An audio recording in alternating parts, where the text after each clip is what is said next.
और अब हम बात करते हैं दिल्ली की, जहां पिछले कुछ दिनों से लगातार संग्राम छिड़ा हुआ है। भ्रष्टाचार पर तकरार के बीच दिल्ली के सियासी अखाड़े में आज महाराणा प्रताप की भी एंट्री हो गई। अब दिल्ली के सियासी घमासान में जाति की राजनीति शुरू हो गई है, जिसके लिए देश की राजनीति जानी जाती है। मनीष सिसोदिया ने आज क्यों कहा कि मैं राजपूत हूं? मनीष सिसोदिया ने आज क्यों कहा कि मैं महाराणा प्रताप का वंशज हूं? भ्रष्टाचार के आरोपों से घिरे मनीष सिसोदिया को इन शब्दों के सियासी मायने क्या है और क्यों वो कहना चाह रहे थे और क्या कहना चाह रहे थे, ये इस रिपोर्ट के जरिए समझते हैं।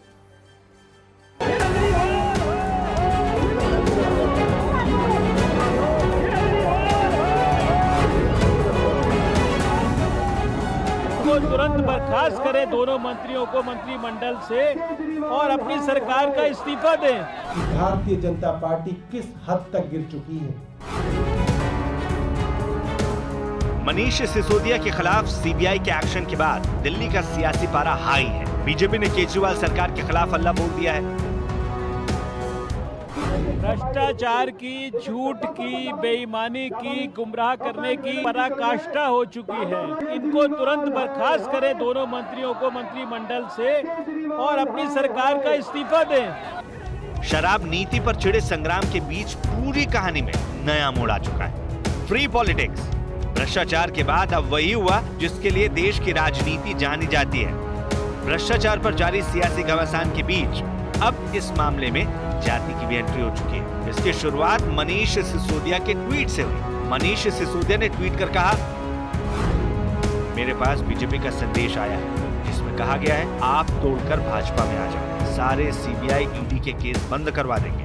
मेरा भाजपा को जवाब, मैं महाराणा प्रताप का वंशज हूँ, राजपूत हूँ, सर कटा लूंगा, लेकिन भ्रष्टाचारियों, षड्यंत्रकारियों के सामने झुकूंगा नहीं।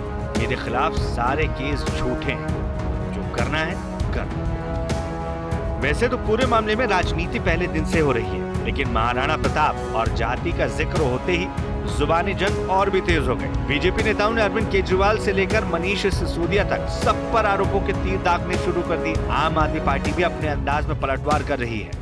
मनीष सिसोदिया जी का ये जितना एक्ट है, जितने डायलॉग्स हैं, ये एक बार और सिद्ध कर रहा है कि वो सच में इस अपराध में बहुत अंदर तक डूबे हुए हैं। देश को ये बताने की जरूरत है कि भारतीय जनता पार्टी किस हद तक गिर चुकी है।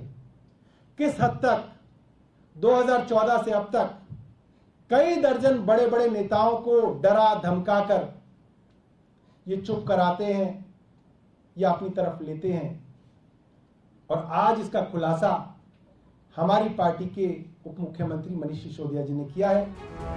ये राजनीति है जहां तमाम पार्टियां शब्दों और नामों के इस्तेमाल अपने अपने हिसाब से करती आई हैं। लेकिन बीजेपी का सवाल है कि आखिर शराब नीति को लेकर बवाल में प्रतापी महाराणा प्रताप का नाम क्यों? बीजेपी का सवाल है शराब नीति को लेकर लड़ाई में जाति का जिक्र क्यों? सवाल ये भी पूछा जा रहा है कि क्या भ्रष्टाचार के मुद्दे से भटकाने के लिए जाति का जिक्र किया जा रहा है? मैं तो यही कहूंगा, बेवड़ी है ये सरकार, करती है कट्टर भ्रष्टाचार, और इनका कट्टर भ्रष्टाचार आज दुनिया भर में केजरीवाल का मॉडल दुनिया भर को दिखता है। दिल्ली में आर पार की जंग छिड़ी है। आरोप प्रत्यारोप का मैराथन दौर है। मनीष सिसोदिया ने जाति का जिक्र करने के साथ साथ बीजेपी पर तोड़ने के भी आरोप लगाए, जिसका बीजेपी ने अपने अंदाज में जवाब दिया। अरविंद केजरीवाल जी, आपसे कोई डरा हुआ नहीं है।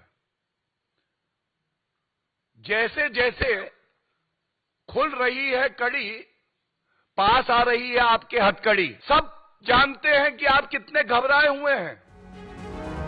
आरोपों और प्रत्यारोपों का सच जो भी हो, लेकिन फिलहाल दिल्ली राजनीति का नया अखाड़ा बनी हुई है, जहां जाति से लेकर तमाम मुद्दों पर अलग अलग तरह के प्रयोग हो रहे हैं।